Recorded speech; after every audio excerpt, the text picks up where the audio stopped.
Wassalam Allah wa Rasulallah. Welcome to the Call In and Ask Sister Laila live show. Alhamdulillah, as you guys know, I'm still playing around with this program, trying to get to learn it better. And I did learn how to do something, but my YouTube people are separated from me. We're still streaming simultaneously to all the different platforms. And just so everybody knows, what platforms are we streaming to? My God, everywhere it seems like. We're all over the world today. Subhanallah, we are streaming simultaneously on YouTube. We're streaming simultaneously on Facebook, Twitter, Instagram, TikTok, Rumble, Vimeo, Twitch, Trovo, DLive, Picarto, Kick. All you have to do to find our channel is type Sunnahfollowers in the search bar. If you're on Rumble, if you're on Trovo, if you're on Twitch, just type Sunnahfollowers in your search bar and we'll pop up. You will see us, our channel, with the picture of the Prophet's Mosque, and you'll see the pictures of me and Sheikh Atli and Brother Mukhtar and Dr. Jamali and all the other people here who make Sunnahfollowers the website that it is. So we're streaming live on all those platforms, and mashallah, this is good. And I'm going to add more platforms too once our donations increase. And let's talk about that for a moment before we get started. Let's talk about the donations. You know, as you guys know, alhamdulillah, after many attempts, I finally got our nonprofit back. We are a 501c3 nonprofit educational Islamic organization. So what does that mean? That means any donations that you make, you know, will go to pay for our website, all of our services. It doesn't go in the pocket of anyone. Although you can feel free to send me any gifts if you like. You know, I like Starbucks. Hey, I get Starbucks gift cards. Feel free to send me a Starbucks gift card. But all of your donations go to pay for our website expenses, okay? And that covers this program that I'm using now to stream simultaneously with. It also covers the PowerPoints I use, the pictures I use, even this beautiful background picture. This was $25. Okay, it covers the servers, and we operate off of 4 different servers. It also covers our domains. We got about 7 different domain names, you know, so it costs a total of $2,000 a month to pay our website expenses, and that includes our phone bill too.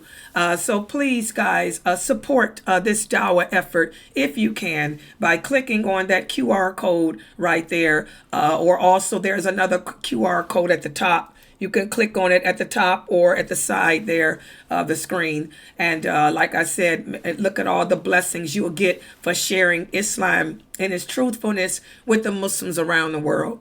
So, and also the good thing about us being a nonprofit 501c3 organization, any donations you make to support us will go to, you can write them off at the end of the year.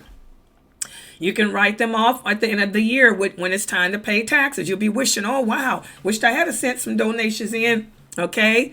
Get some of that money back, alhamdulillah. And also, if you don't want to use PayPal, you can Zelle us. For those of you living in America, you can Zelle us at the email address that I've had since '86, Laila at Sunnahfollowers.net, Laila at Sunnahfollowers.net. That's our business email address, okay? And you can just Zelle it. That's even better because it goes directly into the account. And we appreciate it. And the Muslims around the world appreciate it because it's not everywhere that you can go to learn this religion and learn it correctly, you know, with the understanding of those companions. And let me take a look over here at my YouTubers. Mashallah, there's the YouTubers. I got 16 that then came in. Let's see who's here. Mashallah, there's Brother Muhammad. No, that's Fatima Muhammad. Walaikum salam, Sister Fatima Muhammad. Welcome to the Sunnahfollowers Call In and Ask Sister Laila live show. We have Sister Ebony here. MashaAllah. Brother Jamal, he's become one of my regular students here. He comes to every class. He's learning all about the wudu. He's learning about the fiqh of women's menses. MashaAllah. Welcome, Brother Jamal. Also, there's our Sister Hawa. Sister Hawa, let me talk about Hawa for a minute here. Let's talk about her. Can you imagine the blessings that this sister is getting? You know, we talk about dawah. Not everyone is qualified, to teach Islam because they don't have the knowledge. And not everybody can talk, like Sheikh Atlee said, like I did. You have to have the gift of gab. It's something that you're born with, okay? But you don't have to give dawah with the tongue. The true dawah is from your actions. Look at Hawa. Hawa has the hookup. She's originally from Somalia. There's a lot of Muslim women in Somalia, who are trying to learn their religion and learn their religion the right way. And they have questions about things that it seems like no one can answer correctly. They want to live their life and practice their deen the way the companions did. So, mashallah, they send their questions to Sister Hawa. And mashallah, she brings them here to our website. And she asks for me. And then she in turn gives the answers back to them. Look at the reward she's getting. She's getting whatever blessings Allah has given me. He's giving it to her. She's also getting whatever blessings Allah is giving Sheikh Morsi for being my teacher to teach me. He's given to her too. Plus, she's getting the blessings of instilling the true understanding of Islam to others. So there's a lot of ways we can give dawah, guys. Just like she's doing. And this is ongoing charity. This is jariyah, zakat for her. That means if she were to die, whatever knowledge she shared with these women in Somalia and all over the world, whenever they put this knowledge to use, their children put it to use, their families put it to use, she gets rewarded for that when she's in her grave. So, subhanallah, may Allah bless you, Sister Howard. And by the way, she's one of my regular students. She knows those hadiths. Oh, yeah. She remembers those hadiths. Y'all don't hear her answering much because she's holding it down on YouTube for me, okay, and translating and going back and forth to the Somali women. But she knows these hadiths, alhamdulillah. She's one of my progeny, alhamdulillah. And also we have Sister Metro. Walaikum salam, Sister Metro. How are you? Another one of my regular students here. And by the way, there's Sister Fame. We have Sister Fame. Fame is one of my students that grew up here on Sunnahfollowers. She's also Bantu. She's married, got kids now. But she's also a moderator over there on YouTube. So if you guys are having any problems on YouTube, and you need to contact a moderator, there's Sister Fame. She's a moderator. And also another moderator that we have joining us on YouTube to try to keep it real there. And he doesn't play. Y'all know he don't play. That moderator is Brother Ahmad. And just so you guys know, this is Brother Ahmad. He's one of my students here at Sunnahfollowers. Yes, he grew up here on the website too, when he was a small kid. And now he's a grown, intelligent, handsome man. By the way, he's available. But anyway, let's get to our topic here. He's a moderator here on the YouTube channel. And he's from Pakistan. He lives in Pakistan. So he's joining us all the way from Pakistan, Brother Ahmad. So just let you know, he's one of our moderators. So if there's any problems on YouTube, don't hesitate, to let him know that somebody's clowning, and he'll have no problem getting rid of it. Okay? And also we have with us tonight, joining us, another moderator of mine, Sister Aisha. Sister Aisha. She's one of the twins. You guys have heard me talk about, the twins. Well, we have Sister Aisha here joining us, and that means her sister is probably with her. That's Aisha and her sister Norto. Even though they're not twins, they're literally a year apart, but they look so much alike. They're also Somali. They're also available. But anyway, they're in college, and they grew up here. That's Aisha and her sister, Norto. So if there's any problems on YouTube with people, acting up, don't hesitate to let them know, and they'll take care of it. Okay. So, mashallah, guys, we're trying to keep it real here at the Sunnahfollowers as Sister Laila Live. Like I said, don't be afraid, to ask your questions. You can type them here on the screen, or you can call in on that number that's listed there at the top, and ask your question. And wa alaikum salam, we have Sister Salimata. Look at there's Sister Salimata, another one of my students here. And by the way, Salimata, Sheikh Atli will be teaching beginners how to read the Quran class too. Even though you learned the alphabet and know how to read a little bit, if you want to review it more, let me know, and I'll put you on the list. Inshallah, he's going to start next week. And by the way, that's for everybody that's listening to me. If you are interested in learning how to read the Quran in Arabic, let me know. Shoot me an email or stop by the Zoom room and let me know so I can put your name down on the list, because Sheikh Muhammad Saeed Atli will begin teaching how to read the Quran, inshallah, next week. And there it is. And if you're interested in learning, these are the books to get. You want to go to his website at atlionline.com, order Arabic for Beginners Book 2 and Arabic for Beginners Book 3. You don't need the books, but they'll be a great help for you. Okay, but you don't need them. And this class is for the children and also adults, because we want our children to keep it real during the summer. The kids are on summer break from school.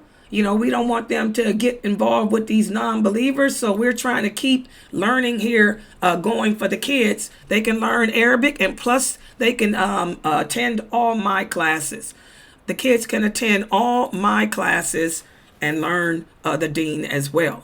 So anybody interested in learning how to read the Quran in Arabic and being taught by Sheikh Muhammad Saeed Atli, shoot me an email at Laila@sunnahfollowers.net or LailaNashiba@gmail.com, or you can just come into the Zoom room and just type, Laila, put me on that list, and put my children, inshallah, put my kids on that list. Okay?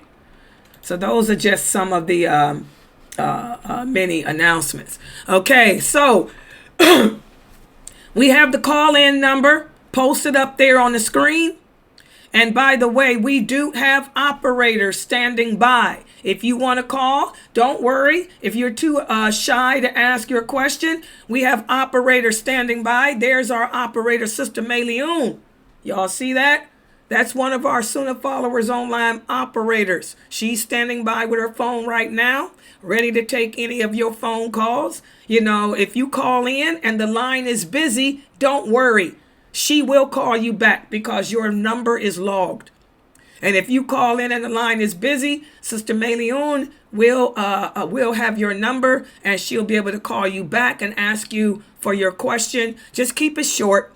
Just keep your questions short, what you would like me to answer for you, and then I'll answer it live here. But that's our Sunnahfollowers online operator. That's Sister Mayleon. Mashallah.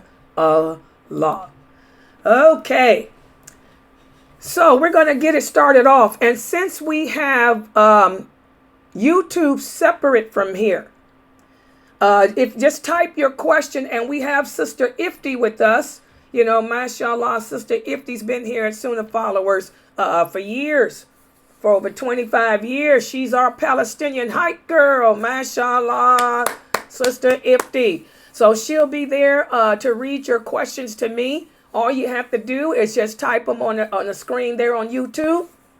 For those of you on Facebook, if you type your questions, I can see them. For those of you on Twitch, type your questions. I can see them. Those of you on Trova, type your questions. Twitter, I can see all of you. But you two, you guys are separate. And Sister Ifti is there. And she'll be, inshallah, reading your questions out loud to us. Okay, so let's shoot it off. We got any questions? Yes, we sure do. Assalamu alaikum, everyone. All right. Our first question is coming from Brother Ahmad. He's starting us off tonight. He says, I have a question. I see many people, they say Hajj was so easy. I'm going to go again.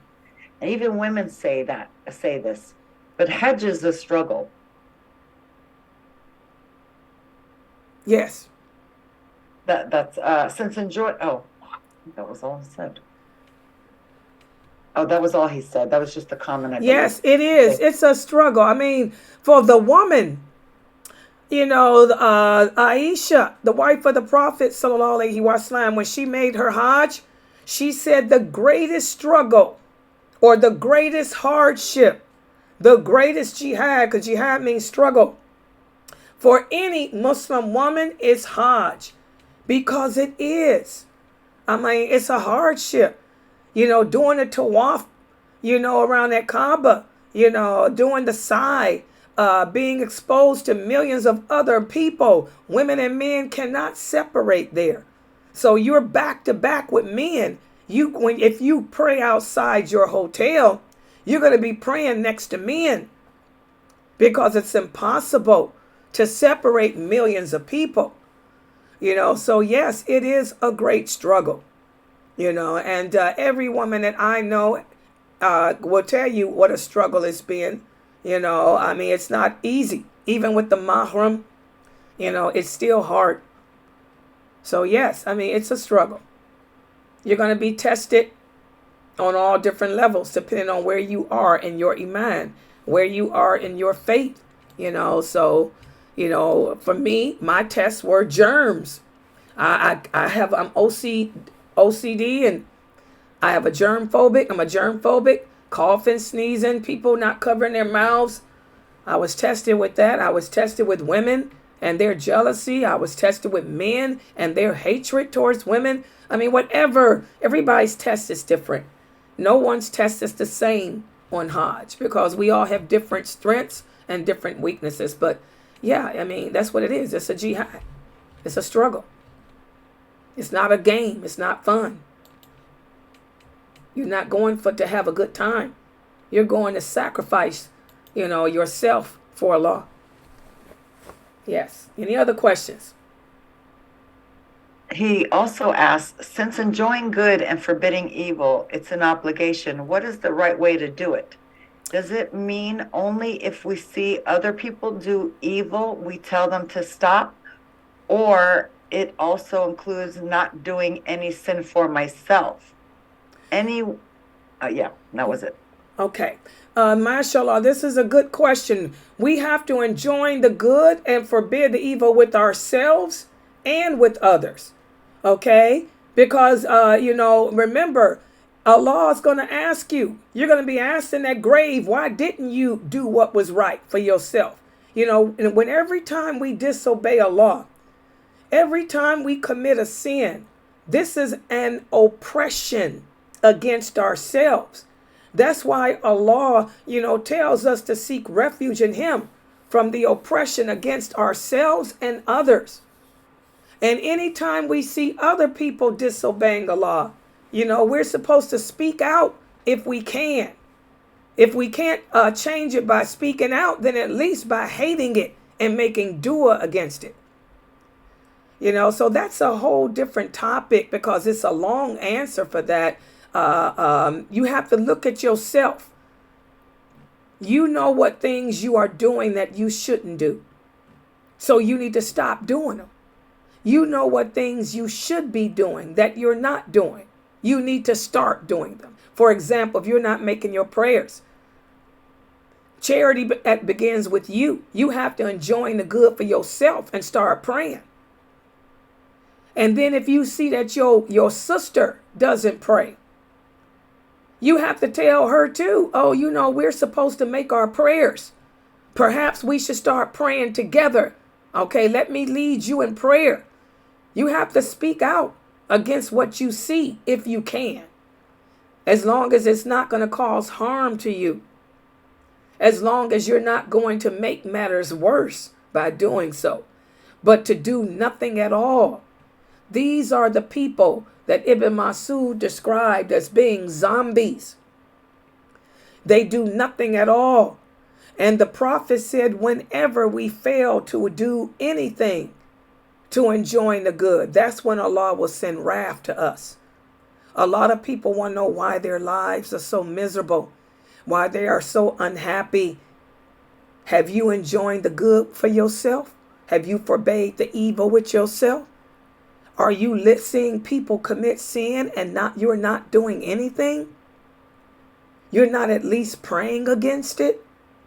Because it's when we fail to do anything that Allah will always send his punishment. So I hope that answers your question. Yes, enjoining good and forbidding evil is an obligation upon all Muslims, male and female. We can't just sit there and do nothing. The least you can do is pray for Allah, to guide the people to the truth. Okay? Does that answer your question? Yeah, he gets more specific on this question and says, one more question related to how to enjoin the good and forbid the evil. When I see a Muslim supporting feminism and liberalism.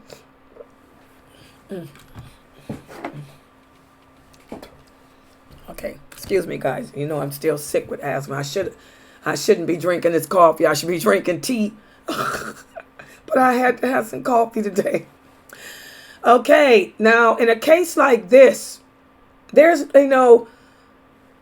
if you speak out, first of all, there's the first step in enjoining good and forbidding evil is to stop it with your hand if you can.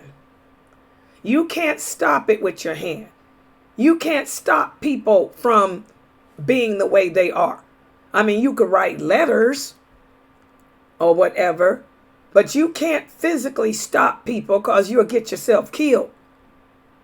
So if you can't stop it with your hand, then with your tongue. But nowadays, if you speak out in instances, it can endanger your life. Okay? Or maybe you don't have the knowledge. You don't have the credentials. You don't have the qualifications to speak out against feminism because you don't have the knowledge. Well, if you can't do that, then the least you can do is hate it, Brother Ahmad. Make dua. The entire world, this, like Sheikh Ali was saying, we're living in the last days. All of the minor signs of the last hour are here. All we're waiting for is the greater sign, which is the war. Okay? But we see all these, the LGBTQ is everywhere. We got women imams. We got women calling the adhan. We got women leading men in prayer. We got women stripped of their rights. How did this feminism begin? It began because of you men. I hate to say it. There's a cause for every effect.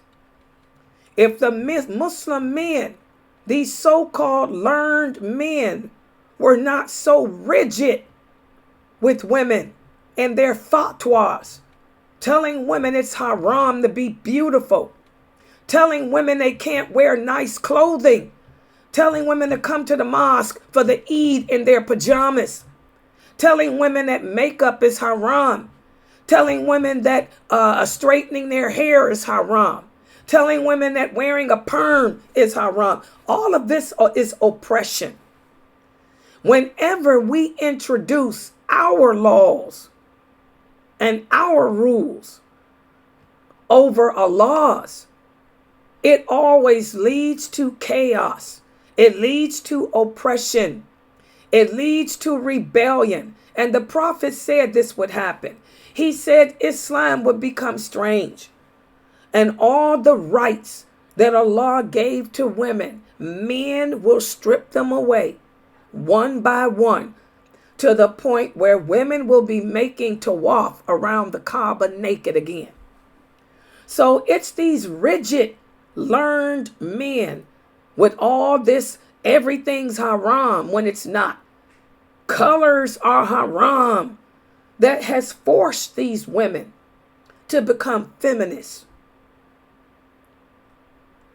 And these women are too ignorant because these women have not learned their religion. Instead of them finding out, learning from the people, the true people of knowledge, they'll learn that women can wear makeup. The prophets' wives wore makeup. The prophets' wives wore colors. They wore silk. They wore brocade. They didn't go to the Eid in their pajamas. They went to the Eid in their best outfits. Aisha loved to wear her Turkish veil. She got a little face covering that was like this because the Arab women didn't wear those things. They would do this if they wanted to cover their face with their hand. But when the Turkish people, Islam spread to the Turks, they had the little half face veils. They were little sheer see-through face veils. Aisha had a pink one. That was her favorite color, was pink. She would put on her little pink sheer, a Turkish half veil. And she wear her beautiful pink garment that was embroidered, that had silk in it. And she'd go to the Eid like all the women did. They wore their best clothing. They didn't go to the Eid with pajamas on. The female companions never wore black. They never wore dark colors unless they were mourning the death of someone.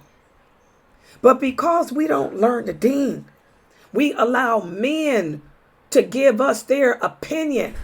So that caused you to rebel and become a feminist. When there's no need for feminism, because Allah has already liberated us. So the men are the reason why this has happened. But nonetheless, what's happened is wrong. Two wrongs don't make it right. So all you can do, Brother Ahmad, is pray against it. Make dua. Ask Allah, to guide the people back to Islam and its truthfulness with the understanding of those companions. Ameen. And also don't be stupid, because it's going to get worse. The Prophet said this would happen. But he said there will always be a handful of believers who will continue to call the people to the truth. So try to stick with that handful. Stick with that handful of the believers who are trying to live the true Islam. And then make dua against all this oppression and all this innovation and all this deviation against it. That's enjoining good. That's how you do that. You just make dua against it and stick to the main body. The main body are those of us, that handful of us that are upon the Sunnah. Okay. The next question. A sister was told that if she dies with if she dies with birth control inside of her, she will be punished and go to hell. Is that true? Do sisters get punished for dying with birth control? Okay, I want you guys to remember, no one has the authority to make anything unlawful or lawful but Allah. And whenever somebody tells you that you're going to end up in hell because you did something, they have to bring dalil, evidence. So if Allah said that any woman that dies with birth control in her is going to be in hell, then that means that there should be a verse from the Quran, a nas, or a clear verse from the Quran that says this. Or there has to be a clear nas, a clear hadith from our prophet that says this. So for the person that told these sisters that, they need to go back to that person and tell them to either produce the clear evidence that says this or shut up. Because that's what the prophet said. Either bring your evidence or shut up. Most people lie on Allah. Most people make up their own rules. Okay? So the simple fact that Allah has not mentioned anything about birth control means that birth control is lawful. The companions did birth control. Okay? So anyone that tells you that, tell them either produce the evidence to support what they say or shut up. It's just that simple. Jazakallah khair. Next question. What can someone do? Who is that? Murad. Yes, go ahead. Okay, so you know how like giving salams after the prayer is innovation? Wait a minute. What are you saying? So like isn't giving salams after the prayer innovation? So what about it? Continue. So if I like see like one of my like family members there, would I not like be able to just like give them salam just like to say hi? Okay, let me answer this. And by the way, guys, this is Brother Murad. He's one of my regular students here who's been growing up here on the website. And may Allah bless Brother Murad because he's working so hard, to try to understand Islam, in its truthfulness with the understanding of the companions. And he's so afraid that perhaps maybe, he'll make that mistake, of being, of not speaking out or not doing what he can do to change the evil. And there's a picture of Brother Murad. Y'all see him? There's a picture of our brother Murad here at Sunnahfollowers. He's also from Somalia. Can't you see? Can't you tell? Okay.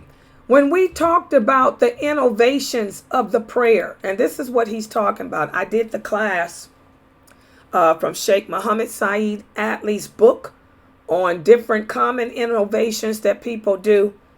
And we talked about how there's a lot of innovations that people do after the prayer. For example, a lot of Muslims make dua after the prayer. Okay, making dua after the prayer is an innovation because your supplications are supposed to be made during the prayer, when you're prostrating or after reciting the final tashahhud. And also we talked about another innovation that Muslims do is the shaking of hands. The Prophet Muhammad and the companions didn't do that, but the Muslims do this today.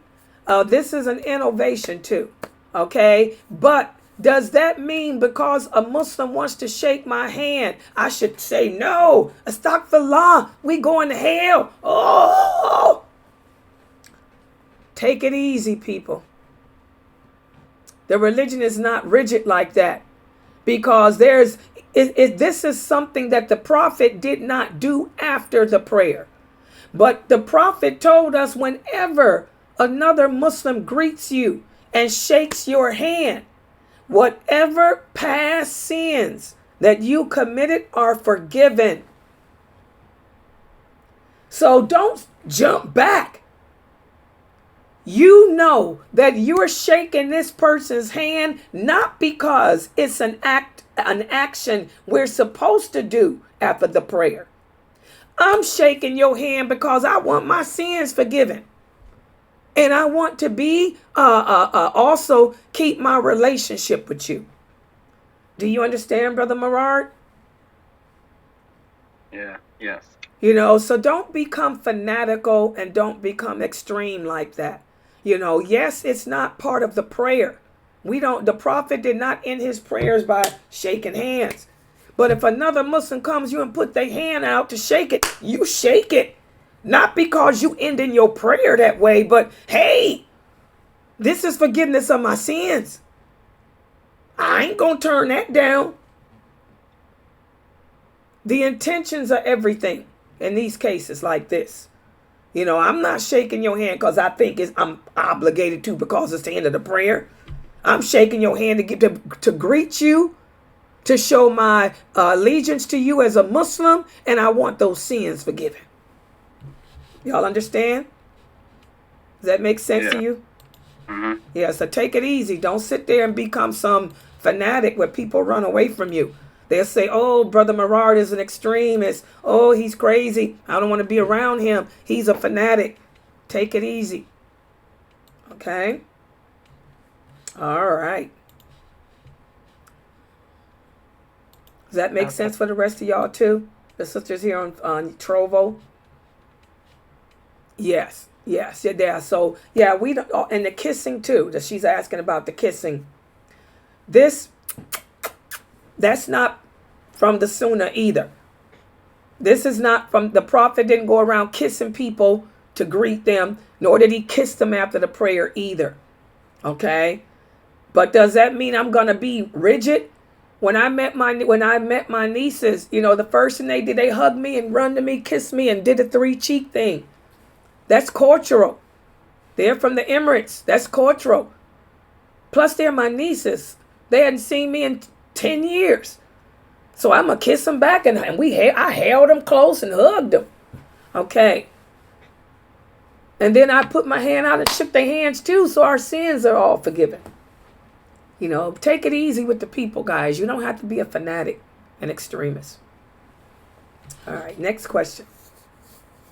What can someone do if they feel like your du'as are not getting answered and you're obeying Allah to the best of your ability, and you look at others who constantly disobey Allah living a good life?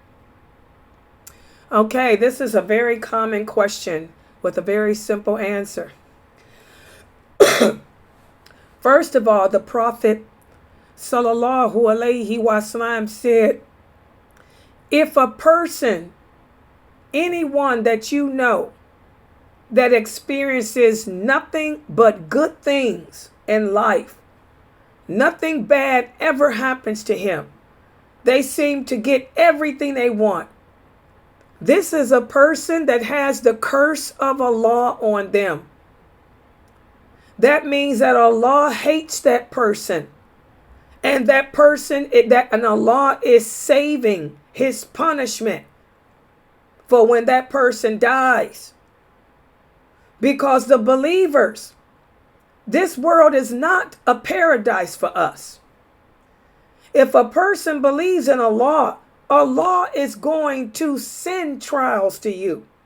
He's going to send calamities to you as a means of purifying you of your sins, so that when you die and you're in that grave, he forgives you and you become that green bird flying around his throne.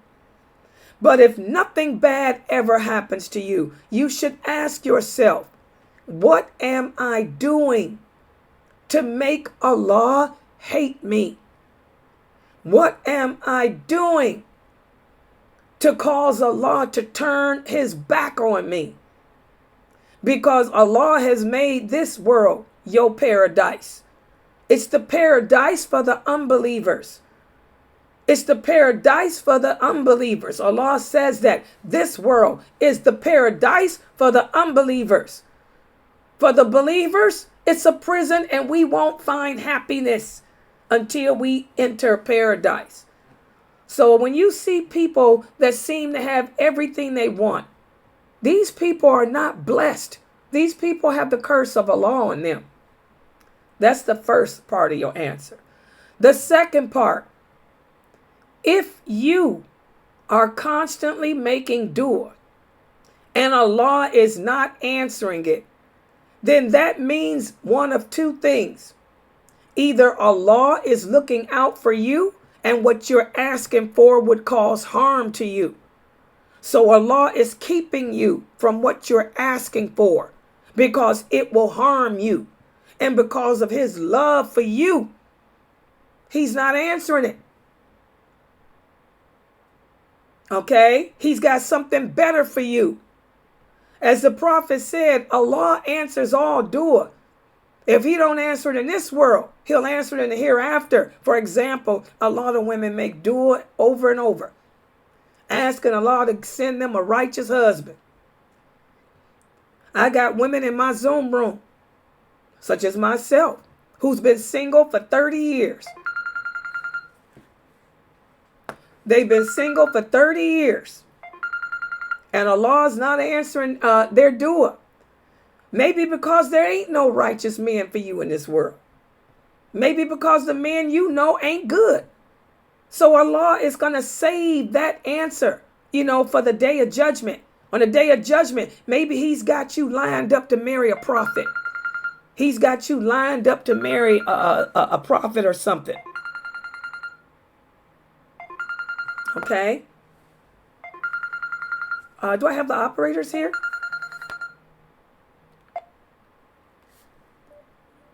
Are there any operators here?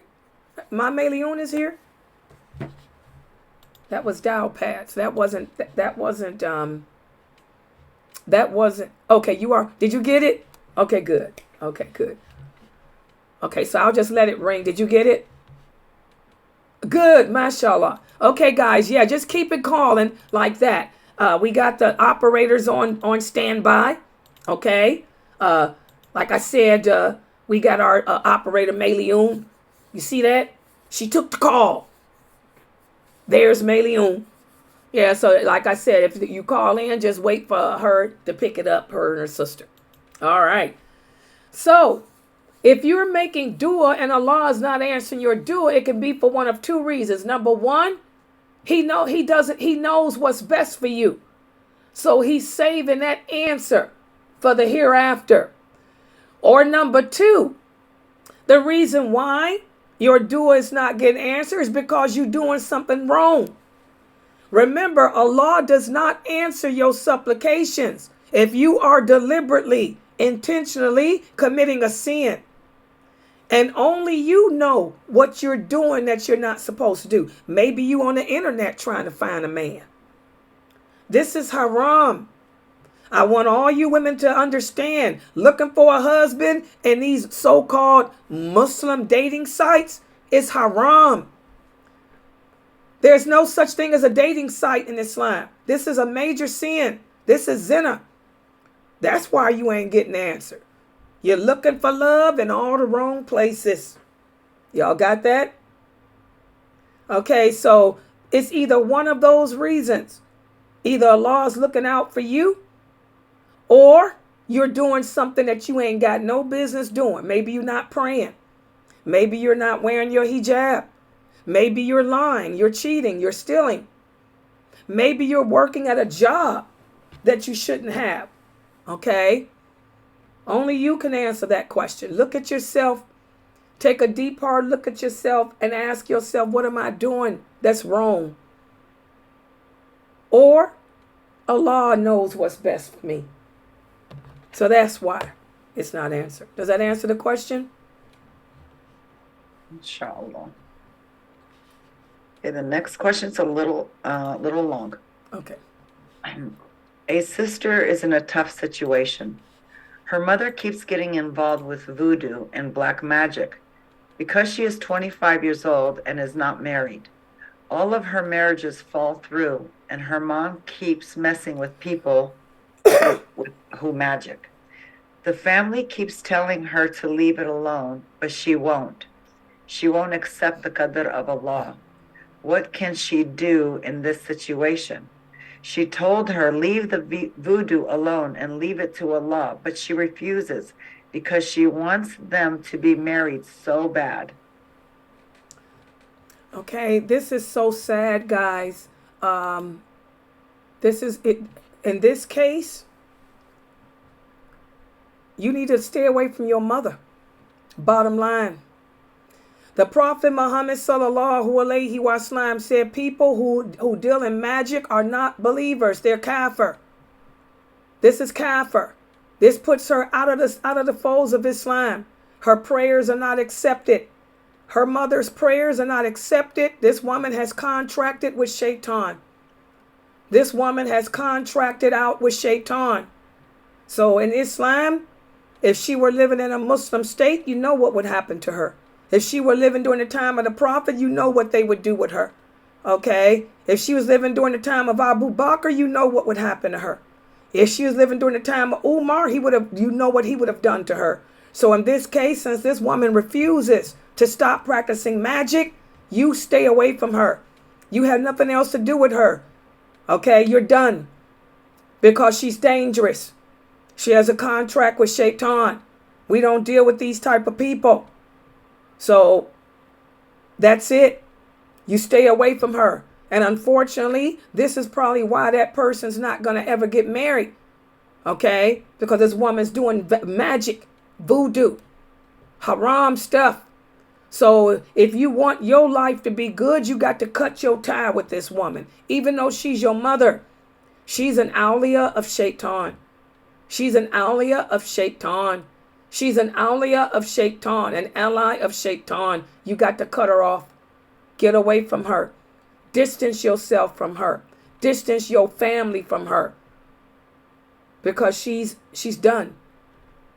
She's done. Okay? And make dua for her. Ask Allah to guide her to the truth, but distance yourself from her. This is one of the few times that we can cut a tie with a relative. This is one of the few instances where Islam does allow for the cutting of tie. This woman is an awliya of shaitan. Let her go. Stay away from her. Keep your children away from her. Don't eat her food. I wouldn't eat her food. I wouldn't go inside her house. I wouldn't have nothing to do with her. I wouldn't leave my hair around her. Don't comb your hair around her. Don't clip your nails around her. I wouldn't deal with this woman at all. Okay? And Allah knows best. Yeah, next question. A sister said this: I just recently returned back to Islam after being away from it. I have an Instagram page where there are pictures of me wearing tight clothes, and I've tried to delete the Instagram, but I no longer have access to the account. Will Allah punish me for my past, even though I can't remove my past stuff on social media? I've been trying to delete it for years, but no luck. I'm scared Allah will punish me for whoever sees those. Why come you can't delete it? I can delete stuff.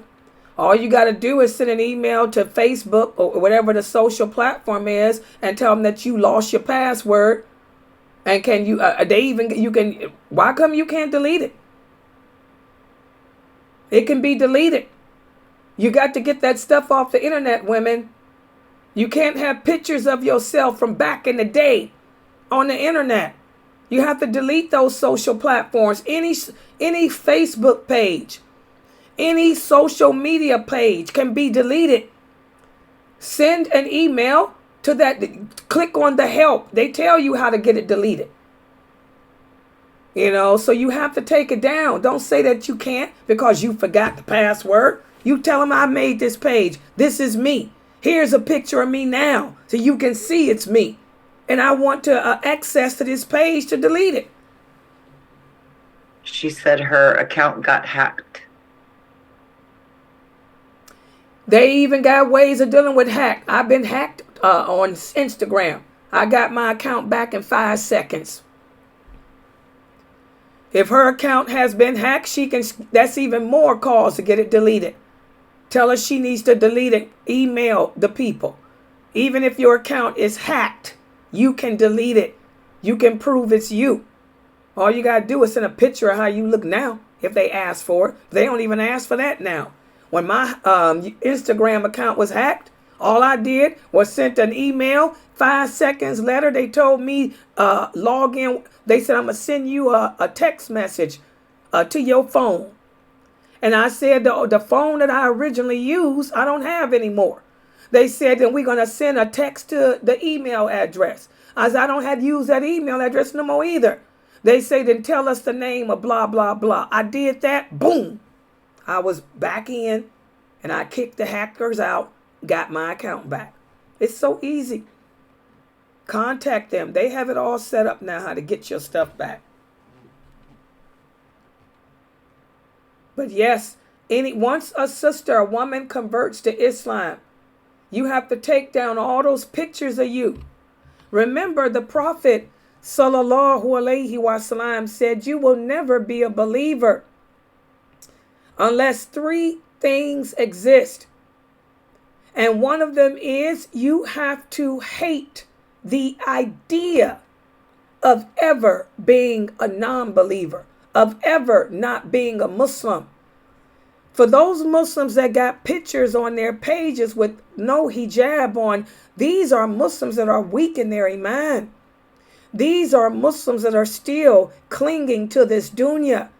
These are Muslim women and men that still have a desire for the life of this world, because they should have shame. You shouldn't want nobody to see you drinking. You shouldn't want to see nobody, have nobody see you behaving as a non-believer. So you got to take that stuff down. And I got some sisters here on this website. Some of y'all have pictures on y'all pages without clothes on. Y'all better let go of this dunya and take that stuff down. You will be held accountable on the day of judgment for that.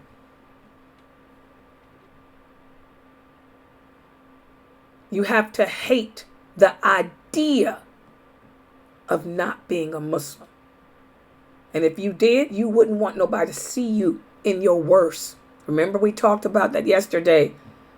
Who wants a person to see them in their worst or at their worst? Yeah.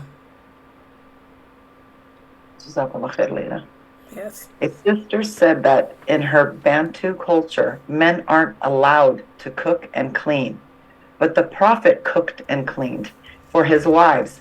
How can we get our husbands to help us like the Prophet? Real easy. You have to let your husbands understand that culture. The only culture that we have is Islam. Islam is not just a religion, but it is our way of life. And that's what that allegiance is about. When we declare La ilaha illallah Muhammadur Rasulullah, we are declaring that our culture is Islam. Islam. My culture is not Bantu. My culture is not Arabic. My culture is not a Pakistani. My culture is Islam. And anything that comes between what Allah says, I have nothing to do with it. So, and this is why, again, you sisters have to be very careful when y'all get married. You want to make sure that you marry Muslim men whose culture is Islam, not Bantu. That's one of the things that should be discussed before marriage. Do you understand, brother, that you're supposed to help me around the house because this is what our prophet did? This is what he taught. Or are you caught up in our forefathers' way of life, where women do everything and men do nothing? And if a man says he's into the culture, then you should not have married him. That should be something that you talk about before marriage with your guardian. But just explain to your husband that our culture is Islam. You're supposed to take the Prophet Muhammad as your example, not the Bantu man as your example. And the Prophet helped his wives in the house. He helped them with the chores. He helped them with the kids. He helped them with the food. So talk to your husband. Have the imam of the masjid talk with him. Maybe you might want to schedule an appointment with the imam of your community and ask him if he can have a sit down with you and your husband and explain to him the limitations of culture. We don't have a problem with culture unless it conflicts with Islam. If the culture conflicts with Islam, then we don't deal with it. So maybe you want to have the imam explain that to your husband, inshallah. Jazakallah khair. A sister wants to know what to do because her husband doesn't want her to work, but he is stingy and greedy with the money he gives her. She has to beg money from him. This is a very good question because I want you sisters to understand it's not the woman's job to work and provide for the family. This is something that Sheikh Atli has been speaking about in his book, The 200 Hadiths of Muslim Women. That hadith, several hadiths addressing that. As Muslim women, we have our roles. As Muslim women, we have our obligations and our duties. It's the Muslim woman's job to take care of the family, to focus on the children, and to guard in her husband's absence what he would have her guard, which is herself and her children. It's her job to take care of the husband's home, his finances, and all of that. It's your job to write the checks to pay the rent. It's your job to write the checks to pay the gas bill and the light bill. It's your job to do that. It is not your job to go out and make the money. That's your husband's job. So if your husband doesn't want you to work, you shouldn't work. And by the way, I just retired from working. We weren't made to work. I am so happy that Allah got me through these 36 years. I feel like a brand new person if it wasn't for my sicknesses, that I don't have to work anymore. I don't have to answer to no time clock. I don't have to deal with the drama, the fitna. I love just doing what I want to do, sleep as long as I want to sleep, do what I want to do, make plans, don't have to worry about the time clock, So, but the prophet told us what to do if you're married to a miser. If your husband is a miser, you can take what you need. I'm pretty sure you have access to his checking account. I'm pretty sure you have access to his debit card. If your husband's not giving you the enough money to buy food, you go in there and take it. You go write a check out and go shopping. You take the money that you need. If you're set up where you can't do that, then this is when, again, you need to have a sit down with the local imam. Have a sit down with your local imam and explain to him how your husband, and have the sit down with your husband present, how the husband has to give you enough. He can't be so stingy. He can't be like Abu Sufyan and be stingy. So this is another instance where sitting with the local imam can help solve that. And also remember, you can take what you need if he's not giving you enough. I hope that answers the question. Yeah. But getting a job, no, you don't work. That's not your job. It's your job to take care of those children, and that's a lot of work. A sister said, what advice do you have for women in abusive relationships who want to leave, but they're too scared and weak? My advice is, would you rather be in a grave? We see too many Muslim women getting killed each day by their husbands because they're in these abusive relationships, but they're too afraid. The only thing you should fear is fear itself. Your life is more important. Allah is going to ask you, why didn't you leave?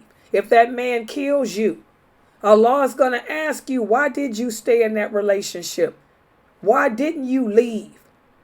Why didn't you pack your bags and go back home to your mother? Why didn't you pack your bags and go back home to your father? Why didn't you pack your bags and go to your sister? Why didn't you pack your bags and go to a shelter? Why didn't you call and ask for help from the police? There's too many Muslim women getting killed by their husbands because these women think themselves weak. You are what you think of yourself. You're only as weak as you think yourself to be, sisters. You have to woman up. You have to learn to love yourself. That's what it is. It's not weakness. It's lack of love. You've allowed this man to break you. You've allowed this man to strip you of your self-respect. You've allowed this man to strip you of your self-esteem to the point where you think that you're deserving of nothing but this evil you're living amongst. You got to build yourself up and get up out of that. You have to get up and leave. Understand that should you end up dead, when those angels pull your soul from your throat, they're going to say, why didn't you woman up and leave? Why did you allow this to happen? Why did you give man power over you instead of giving that power to Allah? So my advice is, woman up, get out of that relationship ASAP. Okay. Our next question was phoned in. What was the hadith about a mother's dua not being rejected? And can you further explain it in detail? Yeah, this is a hadith where the Prophet sallallahu alaihi wasallam is part of a long hadith. It's just one sentence of a very long, lengthy hadith. The Prophet sallallahu alaihi wasallam was speaking about, how we need to be careful of the supplications that we make, because there is 1 hour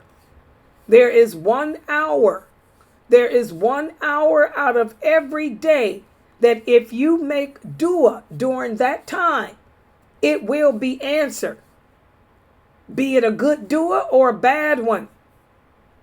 So, and that's the hadith we went over the other day too, another part of it.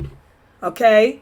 We have to be very, very careful when we make supplications, how we word it, because you may get what you ask for. If you made that dua at that time of day that Allah answers it, bam, it happened. And then we have the story of how it happened with one of the companions. One of the companions was very, very close to his mother. He was from the Ansar. And he was very, very close to his mother. She loved her son. But her son wanted to get married. The mother didn't really want him to get married, but she couldn't stop him. So he got married. And the woman hated his wife. And his wife hated her. They used to argue. And they used to fight with each other. The mother wanted him to spend time with her. The wife wanted him to spend all his time with her. So one day, the wife and the mother got into an argument, and this companion sided with his wife. And right after that, they went and fought the Battle of Uhud. This is right before the Battle of Uhud. So he sided with his wife against his mother. And the next day, he went out and to fight the battle. The mother was so angry because he sided against her.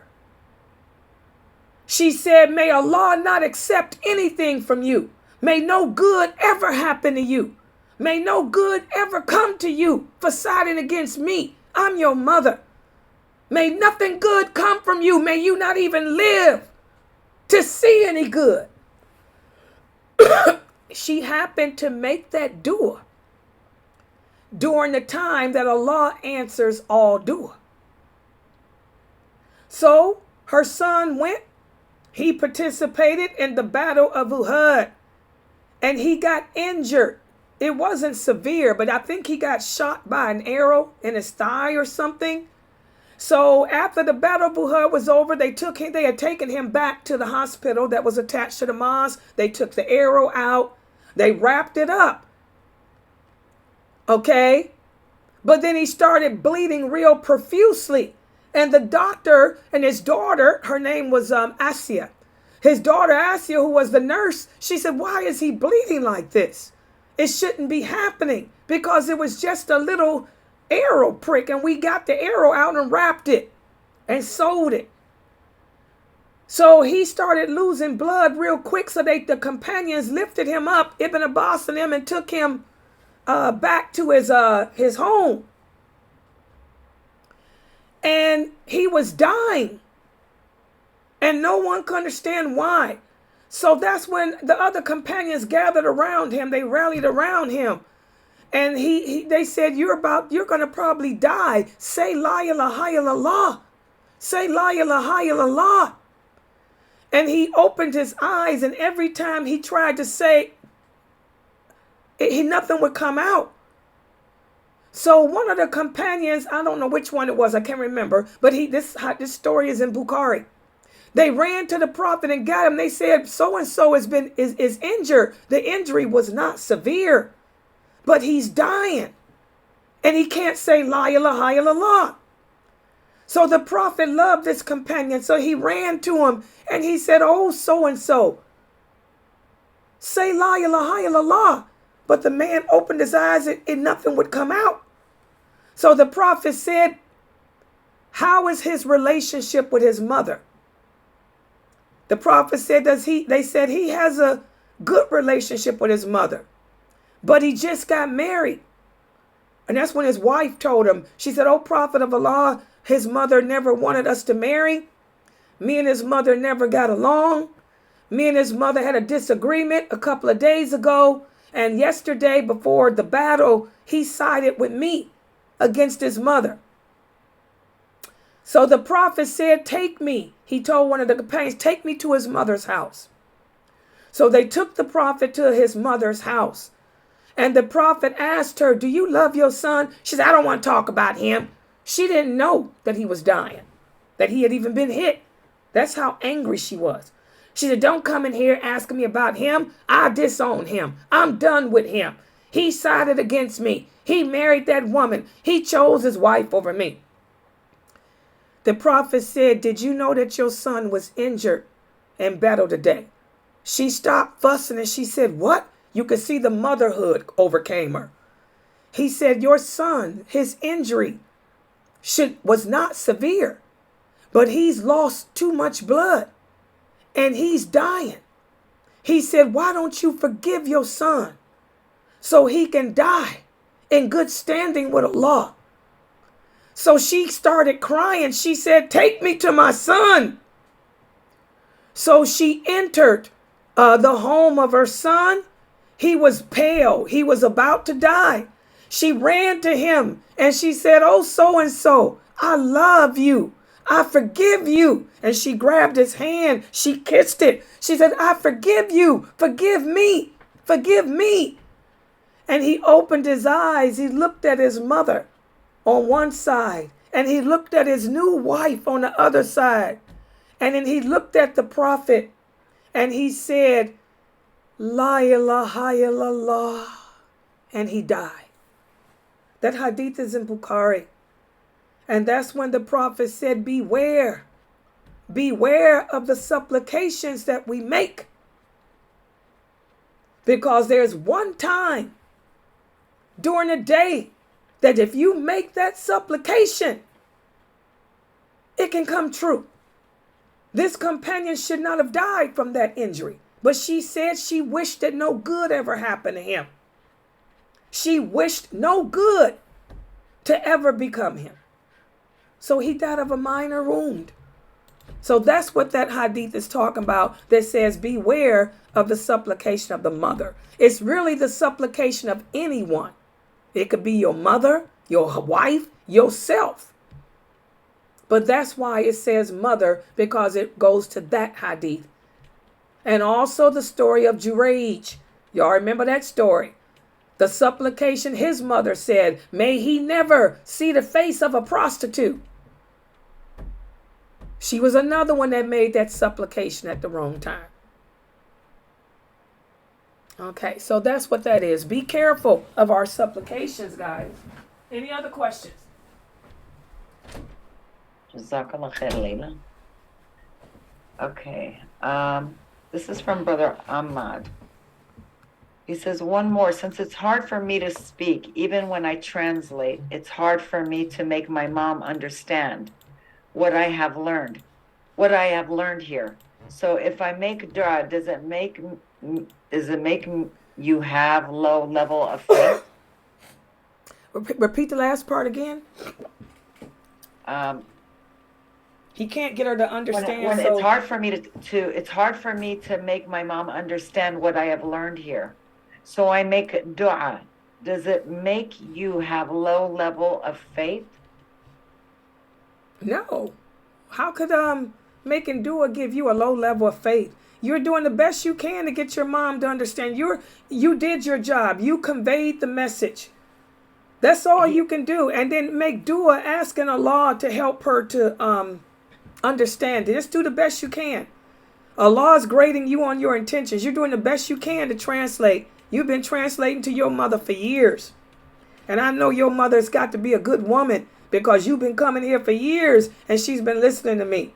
She may not understand everything, but she understands enough that I'm pretty sure she believes La ilaha illallah Muhammadur Rasulullah. So don't be discouraged. You know, your mother understands that. He said in the next sentence, does hadith say if we hate in your heart, you have low level of faith? I feel bad I'm not able to speak, which is more rewarding. That's not what that hadith means. This is another example how we don't understand the meaning. When the prophet speaks about hating it in your heart, that means make dua against it. That means that's the lesser level. That doesn't mean that you don't have no faith. It means that's the least you can do. If I were to rewrite that in English, I wouldn't use that English terminology. The best you can do to stop something bad is to physically do something. But everybody can't physically do stuff. So the second best thing you can do to stop an evil is to speak out. But oftentimes we can't do that. The least I can do is hate it and make dua against it. That doesn't mean I'm weak in faith.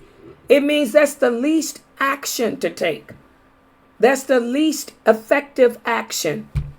If I saw a person getting ready to get hit by a car, if I saw a child walking across the street, and I saw a car coming, the best thing to do, Brother Ahmad, would be to run out in that street, grab that kid, and move it out the way. But I can't do that because I'm on a porch in my house. So the second thing I can do is scream, hey, get out the street. Hey, get out the street. So I do that, but she doesn't hear me because she's too far away.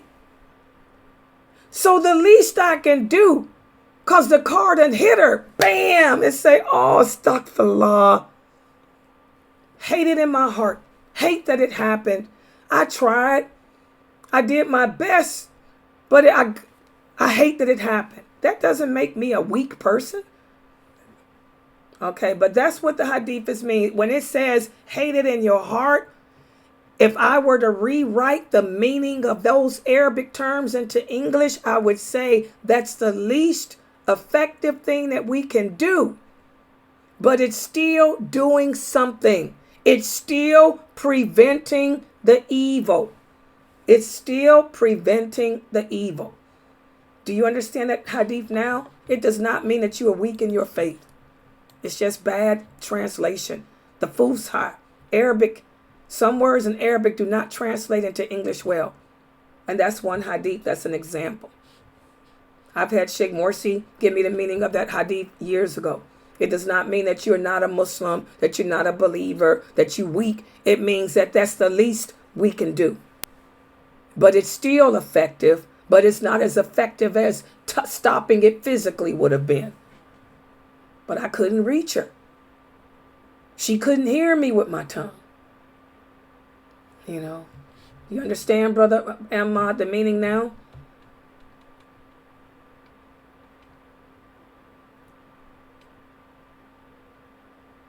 Yeah. Okay. Our next question is a call-in question. How do deliberate sins affect your knowledge, blessings, and understanding of the religion?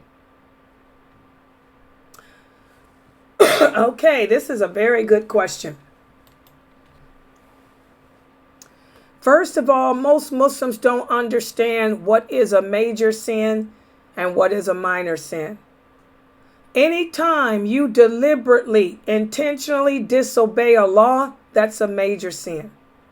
And the Prophet Muhammad sallallahu alaihi wasallam told us, until you stop doing the major sins, none of your good deeds are accepted. So let me give you an example.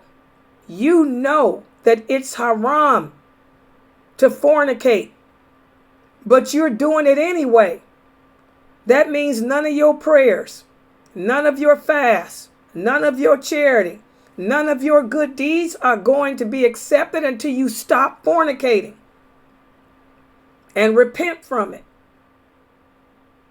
That's why, even for example, making Hajj, If a person does the rituals of Hajj, you will come back with all your sins forgiven unless you are deliberately, intentionally doing sins that you haven't repented from. So how do knowing that you're sinning, this is a person that deliberately, intentionally is disobeying Allah. This is a person that has no fear of Allah's punishment. So as a result, none of your good deeds are accepted by Allah until you stop. That's why we tell sisters every Ramadan, I tell women, don't come in here and be no Ramadan Muslim. Because a Ramadan Muslim ain't going to get you nowhere. All you doing is starving yourself. You're coming here for 30 days trying to learn the religion. For 30 days, you're going to stop fornicating. For 30 days, you're going to pray. 30 days, you're going to wear hijab. Then when these 30 days are over, you're going to go back to fornicating. You're going to go back to not wearing hijab. You're going to go back to not praying. So Allah didn't accept your fast. All you did was starve. So this is why we don't deliberately, intentionally disobey Allah. Seeking forgiveness is an obligation. We have to repent. If you do not repent before you die, then the chances are you're going to be punished in your grave. Okay? The chances are you might be in hell forever if Allah chooses not to forgive you on the day of judgment. Okay, so that's why the believers, what is the difference between a Muslim and a believer? The difference between a Muslim and a believer is this. A Muslim commits sins. Some of them intentional, some of them not.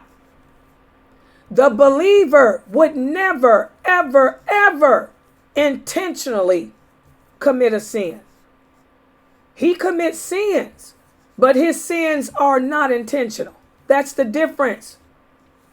The believer would never, ever, ever deliberately, intentionally disobey Allah. But a Muslim may. You understand the difference? So, yeah, so that's the difference.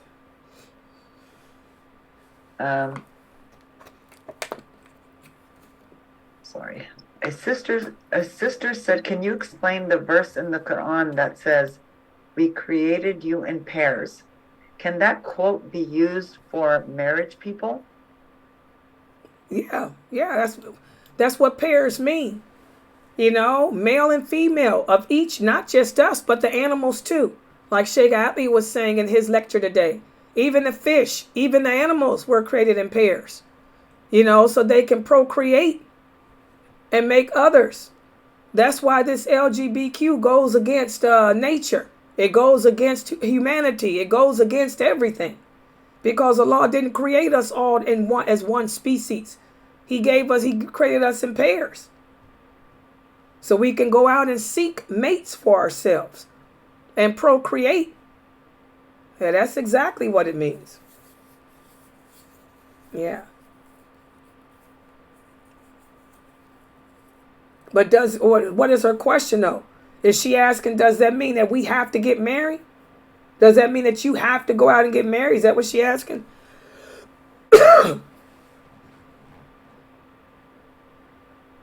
Yeah, I'm not sure. Okay, are you asking, does that mean because Allah made us in pairs, that means that nobody can be single?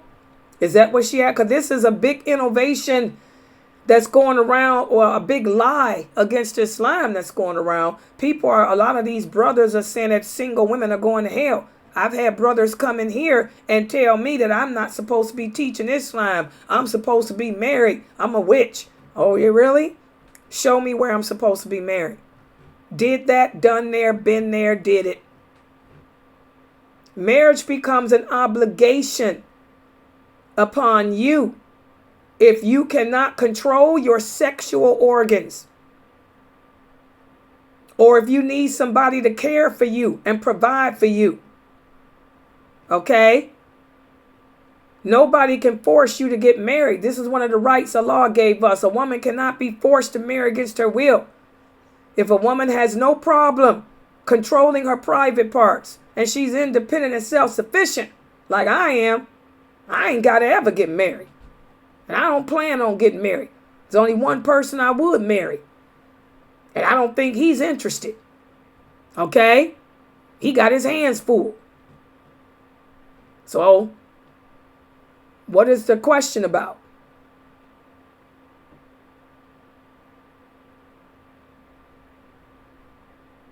Yeah.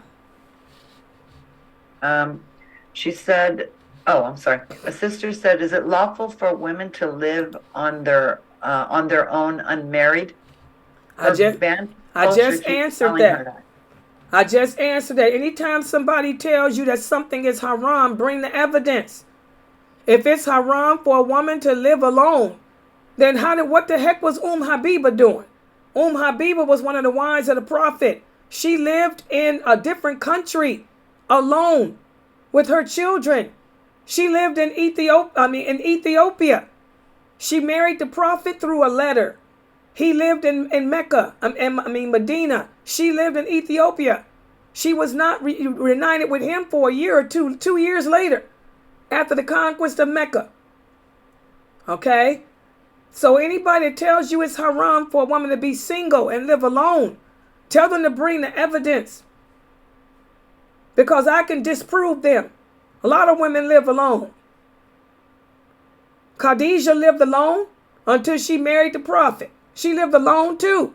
Some of us got it that way. We can't help it that Allah made us independent and self-sufficient over you. Hello.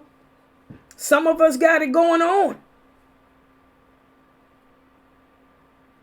Okay? But now if you're asking about young girls, let me clean it up. I'm a woman here in America, and I'm 61 years old. Can you see me living with my brother? Are you crazy? My brother Issa, I changed his diapers. He can't tell me what to do. I'm like a mother to him. Boy, please. Okay? But now, just say, for example, you're a young girl. You're now 18 years old. You want to move out of your parents' house. No, no, no. This is not recommended.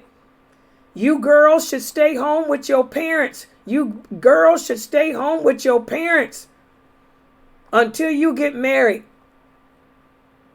Okay? Stay home with your parents until you get married. I used to be married. I was married many times. Okay? So I don't need no parents now. I'm a grown woman. Married, did there, done that. But you young girls, do not leave your father's home until you get married. Everybody understand that? So I don't want to hear none of you young girls talking about, I'm going to move out. I'm 25 years old. And I'm going to tell y'all who probably asked that question. The twins. I don't want to hear nothing about you two moving out on your own because you got your college degrees. So we're going to get a house together, me and my sister. No, you're going to stay at home with your father until you two get married. I don't care how old y'all are. Y'all understand that? But now a woman like me is different. A woman like Sister Fatima is different. You can look at Sister Fatima. She lives alone. Here's a woman that been there and done that. She's been married. She is married. But her husband don't live in the same city as her. He lives in a different city. She got her own place. She living good. She lives alone. Okay? Or somebody like Sister Sabrine. Look at Sabrine. 70 years old. Single woman. She don't have no husband. She got her own apartment. What's she gonna do? Move home to her grandchildren? Live with her grandchildren? Are you crazy? So it depends. We've been married. We've done that. We're independent. We're self-sufficient women. We got it that way. But you young girls like the twins, Like Brother Merard, the twins. Brother Merard, you stay home with your parents until you get married. Okay? The twins, you stay home with your parents until you get married. Meleun, you stay home with your parents until you get married. And then hopefully y'all will become like Sister Mina. Sister Mina is married. And she don't live at home with Fresno. Thank God. Eating peach cobbler, gaining weight. Hello. Goodbye. Does that answer y'all's question? Because you got to read between the lines. These kids, they come to America. You Somali kids, y'all come over here to America and you become westernized. You think that because you 18 or you 21, you done graduated from high school or college, you want to get your own place. No, you stay with your parents until you get married. I was born in America. After my first divorce, I got my own apartment because I had it that way. All right? Does that answer the question? Sister said, is it lawful for, oh, no, sorry. A sister wants to know, what's the difference between the first and the second tashahhud? The difference is one is a pillar and the other is not. We should recite them in both sittings. Okay? But if a person forgets to recite the tashahhud in the first sitting, their prayer is still accepted. But if you forget the tashahhud in the second sitting, that was a pillar. That means you got to redo that prayer. Okay? That's the difference, basically. And we're going to cover that, the sunans of the prayer, the pillars of the prayer, after we finish the menses. Because right now we're finishing up ablution. After menses, we'll be through with the ablution, which is today. Today, technically, we did finish menses. So we're going to start going into the times of the prayer. Then we're going to go into the adhan, the iqamat, and all that. And we'll get to all that parts of the prayer. But basically, that's the difference. The first tashahhud is in the sitting. The first sitting is a sunan. The second sitting is a pillar. That's the difference. That's it. But it's the same thing. Same recitation. Okay. Okay. She said, what is it? She said, what is said? I'm the third rak'ah for the Maghrib prayer. That's the last sitting. You say the tashahhud. For Maghrib, that's the second sitting. The second sitting, you make sure you recite it. That's all. The tashahhud is the same, guys. For those of you who don't know the tashahhud, join my website on Mondays through Fridays at 5 p.m. Eastern Standard Time. We have Brother Malik here to teach you how to recite it. You just say it. You're saying the same thing in both sittings. Atayatullahi. You're saying that dua in both sittings. Okay? But what most of you don't know is the second part of it. Salli Allah Ali Muhammad wa Allah Ali Muhammad kama salaita Allah Ibrahim wa Allah Ali Ibrahim innaka Hamadu Majid Allahumma barik Allah Muhammad wa Allah Ali Muhammad kama barakta Allah Ibrahim wa Allah Ali Ibrahim innaka Hamadu Majid. That's part of the tashahhud. I don't know why American Muslims didn't learn it. You should be saying that. That's the tashahhud. I don't know why y'all didn't learn it and are not saying it. Okay? That's the tashahhud. That's part of it. A lot of y'all just learned half the tashahhud. You got to learn the full tashahhud. That's the full tashahhud. So if you don't know it, join my website, the Zoom room, every Monday through Friday at 5 p.m. Eastern Standard Time, and Brother Malik will help teach you the entire Tashahu. Because that's what I see. American Muslims do not know that part. You guys are leaving that off. I don't know why. Yes. What is the best dua to say if someone wants to harm you? The best dua to say is whatever comes from your heart.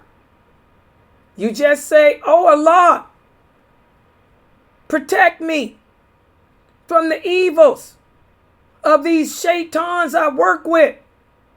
They sit and they plot and they plan against me every night. They try to get the clients to attack me every night. Oh Allah, protect me. See how I just made that up? That's a dua I used to make before I went to work every day. I would say that before I entered into my job. So that way, if there were any clients standing behind the door to attack me, they would be knocked back by Allah through those angels. So I'm telling you guys, you make your own supplication. For those of you who suffer with paranoia, for those of you who suffer with schizophrenia, for those of you who suffer with this bad thoughts of people harming you, stop looking for specific duas and instead make your own. Talk to Allah like I just made my own. I'm going to be honest, I don't use any specific duas. Every dua comes from my heart. If I thought somebody was standing outside my door right now, you think I'm going to be trying to look for a book? Excuse me, let me try to find. Oh Allah, there's somebody standing outside my door. Oh Allah, do not allow him to come in here and hurt me. Give me the ability to roundhouse kick him down those steps should he come through here. See, perfect dua. I just made it up. So for those of you who suffer with this paranoia and this constant fear, because there's a lot of people that suffer with this paranoia, constant fear of somebody hurting them, constant fear that their life is in danger, constant fear or schizophrenia that something's going to happen. Talk to Allah. You have to get in the habit of talking to Allah, making your own dua. Okay? Make your own supplication. And that'll help you with that. And also ask Allah to cause you to trust in Him and have faith in Him, where you will be less concerned with what others may or can do to you. Put that in your supplication too. Okay? Jazakallah khair, Laila. A sister said, is emotional and financial abuse enough reason for a divorce, or does it only have to be physical abuse? There is nothing in Islam that says that there are certain reasons a woman has to have the divorce. The Prophet sallallahu alaihi wasallam said, long as you have a reason, that's reason to divorce. It's when people don't have a reason. There are some people who we call tasters. What is a taster? A taster is a person that gets married to have sex. Then after they have the sex, they want to move on to another person, so they want to divorce you so they can just go get another man or another woman. Islam forbids us from doing that. This is what the Arabs used to do, by the way, before Islam. Before Islam, they would marry women just to have their way with them and then toss them to the curb. You know? It's haram for us to divorce without a reason. But if a woman has a reason or a man has a reason, and yes, divorce is good and clean. If a man is failing to take care of you the way Allah said he's supposed to, that's a reason. If a man is abusing you, that's a reason. If a man doesn't satisfy you sexually, that's a reason. If you think your husband is ugly and unattractive and he stinks, that's a reason. So as long as there's a reason, divorce is lawful and divorce is good and clean. As the law says, perhaps you dislike something that Allah brings a lot of good from. Because if a woman thinks her husband is ugly, what's going to happen, guys? She's going to end up fornicating, adulterating with somebody else, probably his brother. It happens a lot. If you think your husband stink, what's going to happen? You're going to end up finding a man that do smell good that you're going to be hooked up with. So as long as there's a reason, divorce is lawful. Nowhere does Allah say it has to be a specific reason. He said any reason. It's when you don't have a reason that makes it haram. Does everybody understand? Yeah. Divorce is good and clean.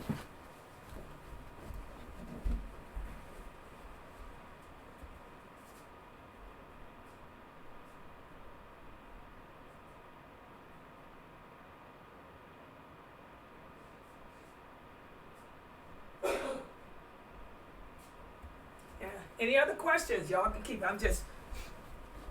I had to turn the, you can tell it's nighttime. I had to turn my air conditioning off because it's making me sick. Okay, Laila. Excuse me. That was the last question so far. Okay, good, because I got a couple here. Hey, look at this phone. Okay, hold on, I'm looking. Oh, man, what kind of stuff is this?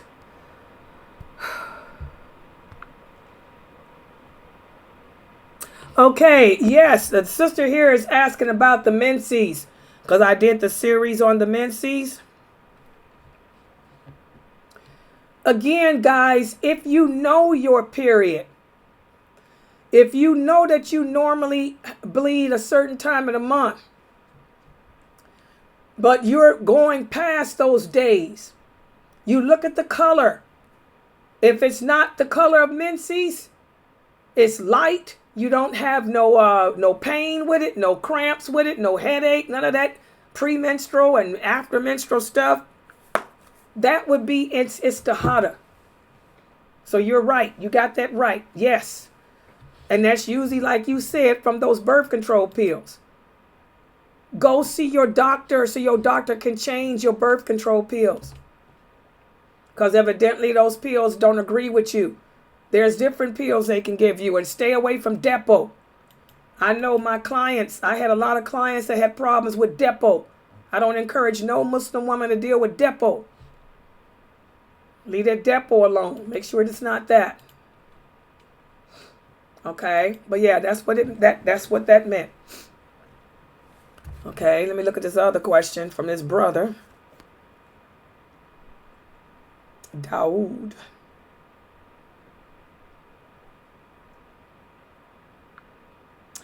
Okay, brother Dawood wants to know how can a brother find a good Muslim wife? First of all, make sure you a good Muslim man, a good Muslim brother. Good Muslim brothers go to the mosque and make their prayers every day. Good Muslim brothers enjoin the good and forbid the evil. Good Muslim brothers do not work out at Bally's. You get me? Good Muslim brothers don't go around soliciting women. Good Muslim brothers, if they were interested in marriage, they would go to a woman's guardian. They would never approach the woman themselves. They don't do that. Not these young girls. No. So if you want to find a good Muslim woman, you have to first work on becoming a good Muslim man. Because as Allah says, righteous women are only for righteous men. Righteous women don't waste their time with chumps. You know what I mean? You want a scholarly wife. You have to be a scholarly man. Scholarly women are only for scholarly men. That is so true. Think about it. Water seeks its own level. Thank you for your question. Next. Let's see. Oh, wait a minute. Hold on. I'm looking at this one now. Down here. See, all the questions from Sister Howard are so good. And we got 15 minutes left. Alhamdulillah. It's when I have to go to these. I have, I believe Sister Howard sent another question. Oh, wait a minute. No, she didn't. Never mind. Wait a minute. Some of these questions I'm not going to answer from these other brothers. They know. That's why I try to ignore. But yeah, I think I got all of hers. Okay, hold on. I'm going through these. And by the way, guys, for those of you with the questions about supplications, don't forget that we have the class I'm teaching based on the book compiled by Sheikh Muhammad Saeed Atli. Beautiful class. I love teaching it, called Ya Allah, Pardon Me. Ya Allah, Pardon Me. We're learning about the different types of supplications that the companions made up. You know, I'm always telling you guys, you need to get in the habit of making your own supplications. Yesterday, we went over some of the supplications that some of the companions used to say. These were not supplications from the Prophet. These were supplications that they made up themselves, for their situations. And you want to get in the habit of being like them, okay? So, you know, a lot of you are asking always, what are some supplications I can say? Make them up, your own. The Prophet Muhammad said the best supplication comes from your heart. And this book, I like it because you're seeing how the companions called upon Allah in different situations. They called upon Allah for help at times of war. They called upon Allah for help in times of poverty. They called upon Allah for help, you know, whenever they made a mistake. Just simply saying astaghfirullah, like we talked about yesterday. Astaghfirullah, man. Astaghfirullah, astaghfirullah. That means, oh Allah, forgive me.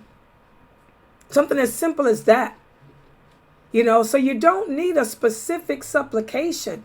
You can make your own supplication from your heart like those companions did. And that class is held every night at 11 p.m. Eastern. Sorry, that's a different class. That class, here it is held every night at 11 p.m. Eastern Standard Time, except for Fridays. Because Fridays we have this class only, this Q&A. Okay, and also a lot of you asked me about the signs of the last hour. As you guys heard Sheikh Atli talking about today, one of the signs of the last hour is what we're experiencing with this LGBTQ stuff. That's a class that I'm teaching on Mondays and Wednesdays. The signs of the last hour. That class is held every Monday, every Wednesday at 9 p.m. Eastern. So you make sure you guys want to join that. Okay? And also, a lot of you are asking me about the lawful and the unlawful. Listen to the questions I'm getting. Is it lawful for a woman to get a divorce? Is it lawful to do this? Must I do that? Well, I'm teaching that class every weekend. Tomorrow is Saturday. Tomorrow we'll have my class on the lawful and unlawful. This will be tomorrow night at 9 p.m. Eastern Standard Time. It's Saturday and Sunday, every Saturday, every Sunday at 9 p.m. Eastern. And also, guys, I want you guys to have the children attend my classes. My classes are designed for the whole family because every Muslim should know the things I'm teaching. They should know the lawful and the unlawful. They should know how to perform the prayer. They should know what the signs of the last hour are and what to do if you live to see them. They should know these things. So have your children, since they're out of school for the summer, have your children participate in these classes with you. Have them participate in the quizzes. Have them be here. Teach your kids now while they're young, so that way you won't fail them, where they come to you when they're 12 and tell you, guess what, Mom? I'm LGBTQ. Like Sheikh Atlee said, that means you failed them. You should have been teaching them this stuff here that I'm teaching. And they wouldn't have considered LGBTQ. Okay. Okay. Any other questions? Okay, one of the kids, excuse me. One of the kids is asking, what's the difference between our Prophet Muhammad sallallahu alaihi wasallam and the other prophets? This is a good question. And the answer is simple. The difference is our Prophet Muhammad sallallahu alaihi wasallam completed not only his mission. In other words, he didn't just do the things that Allah commanded him to do, but he also completed the mission of all the prophets that came before him. He also completed Moses' mission. He completed Jesus' mission. He completed Noah's mission, Abraham's mission, Adam's mission. So that's what makes him different. He was able to succeed unlike they were able in conveying the message. And he didn't just convey it to one group of people like they did. For example, Moses conveyed the message only to the Israelites. Abraham, he conveyed the message only to the Israelites. Okay? The Prophet Muhammad sallallahu alaihi wasallam, he conveyed the message to all mankind and all jinn. So it doesn't matter if you were Arab, if you were English, if you are Indian, if you are Asian. His message was for all mankind and jinn too. So these are some of the things that sets our prophet over the others. He succeeded better and more than they did. Okay? And that's the major thing. There's a lot of other differences too, but those are the two things you want to reflect upon. The other prophets didn't complete their missions. Abraham, Allah took as a personal friend. Allah favored him over all the others, but Abraham didn't complete his mission. Moses, Allah spoke to directly. And Allah mentions Moses more than any other prophet in the Quran. But Moses didn't complete his mission. Solomon, Allah not only made him an inheritor of his father to inherit a kingdom, but he didn't, and not only gave him power over the jinn, but Solomon didn't complete his mission. The Prophet Muhammad sallallahu alaihi wasallam completed his and all the other prophets' mission. That's why there's no other book after the Quran. And that's why there will be no other prophet after the Prophet Muhammad sallallahu alaihi wasallam. Does that make sense? So that's why he's different than all the others. Yes. Yeah, okay, guys, I want everybody to please make sure you guys are here and join our classes every day. I do post a schedule on Facebook every night. I also post a schedule on our YouTube community tab, and the schedule is posted on Rumble. The schedule's posted on Trova, and the schedule is posted on Twitch. So you can just look to see what the classes are each day. Okay? And please, guys, this is the first of the month. We are desperately, desperately in need of donations to support this dawah effort. Please support us, guys. We are a 501c3 nonprofit organization. That means whatever donations you make, they go for strictly this website, not anything else. And whatever donations you make, you can write them off at the end of the year when you file your taxes. If you click on the QR code, the QR code will not only take you to our PayPal, but also you can Zelle us. You can send a donation just using Zelle, if you're in America, to Laila at Sunnahfollowers.net. Okay, it costs $2,000 a month. I repeat, $2,000 a month. I repeat again, $2,000 a month to support this, to pay for this website. And that's cheap. Y'all know the IRS told me that's cheap. I said, that's a lot of money. Because I asked them, can I get any grants? They said, no. You're a cheap website. I said, cheap?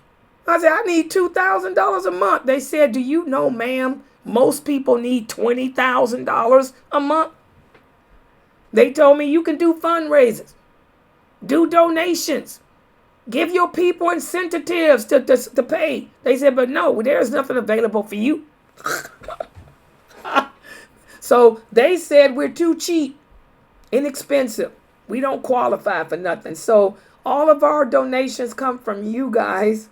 And look at all the rewards you all will get, for keeping us on the internet, for allowing us to be able to use this program that I'm using to broadcast and stream all over the world like we're doing. We're even streaming in China. Yeah, we're streaming on Picardo. Picardo TV is China, is in China. Okay, so please support us. Okay? All right, guys, I want to thank everybody for participating. We had a wonderful session here of the Ask Sister Laila live show.